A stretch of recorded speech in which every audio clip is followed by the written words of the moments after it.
Bueno, Scaloni me parece que también es algo que está llevando la AFA a lo largo de todas las selecciones, no solo de fútbol 11, sino también, por ejemplo, en el fútbol femenino o en el futsal, en donde elige a entrenadores jóvenes y también entrenadores que hayan sido parte de la selección argentina. En el caso de Germán Portanova, por ejemplo, en el femenino, es cierto que no es una jugadora de la selección, pero sí es un entrenador que tiene experiencia y que conoce al fútbol femenino, algo que se le exigía, y es un entrenador joven. Lo mismo pasa, por ejemplo, en el futsal masculino, donde el actual entrenador, que es Matías Lukwix, fue parte de la albiceleste y también tiene cierta conexión y cierta llegada a los jugadores. Me parece que a partir de ahí es que está la clave de la AFA al elegir a Scaloni en su momento, en donde apostó, donde también está apostando en las juveniles, como por ejemplo es el caso de Aymar o de Mascherano, y por lo tanto son técnicos y son entrenadores que solamente se dedican a trabajar, que no se enganchan en todo lo que tenga que ver con la repercusión mediática, que tratan de laburar y siempre y cuando los jugadores los respeten, que me parece que eso es algo que se ve en nuestra selección y se ve en los jugadores de la selección, me parece que eso basta. Después, obviamente, los periodistas y el periodismo pueden decir muchas cosas, pueden preguntarse, sobre todo si la selección no consigue los resultados que uno espera, lo más fácil va a ser atacar a Scaloni, preguntar si este entrenador estaba a la altura o no. Lo cierto es que Argentina salió campeón de la Copa América y me parece que llega a este mundial como hace bastante no llegaba, a pesar de que llegó a la final del 2014, sí en la previa nos ilusiona y también ilusiona el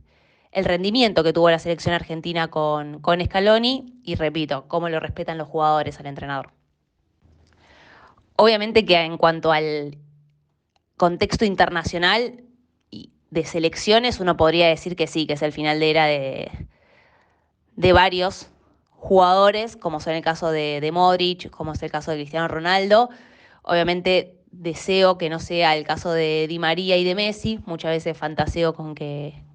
Messi va a llegar al siguiente mundial, por más que sea en el banco de suplentes, pero que bueno, lo van a convocar. Sí creo que es el último mundial,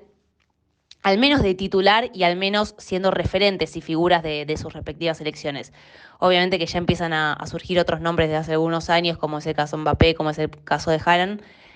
que, que me parece que también va a ser el comienzo de una nueva era en el fútbol. Bueno, hay algo relacionado con respecto a una de las preguntas anteriores que tiene que ver con el fútbol y el negocio. Y sobre esta candidatura de Argentina, esta candidatura con varios países, veo posibilidades, veo un fútbol que cada vez tiende más precisamente a esto, al negocio, en donde el día de mañana van a existir muchas más selecciones que las 32 actuales, donde los mundiales se van a disputar en diferentes países, como va a ser el siguiente mundial en Canadá, Estados Unidos y México, y por lo tanto va a perder quizás esa particularidad de ser primero partidos interesantes y parejos en la mayoría de los casos, después la posibilidad de también de poder ir a presenciar todo un mundial en un solo país. Va a ser muy difícil, por ejemplo, estar en Canadá y después querer ir a México, por ejemplo, para poder ver otro partido. Y también el aumento de la cantidad de selecciones va a hacer que uno, bueno, pueda ver ciertos partidos que quizás no esté a la altura o uno diría que no nos tiene acostumbrados para hacer un partido de mundial. Entonces veo posible la candidatura de Argentina junto con los otros países. Sí creo y opino, al igual que lo que va a suceder en el mundial que viene, que le quita un poco de particularidad al mundial y a la posibilidad esta de que se genera, o esto que se genera cuando una Copa del Mundo sucede en un solo país, donde se concentra todo el fanatismo en un solo país y también donde tiene a 32 selecciones como las mejores del mundo y no a más de 50, en donde se empieza a perder un poquito esa particularidad.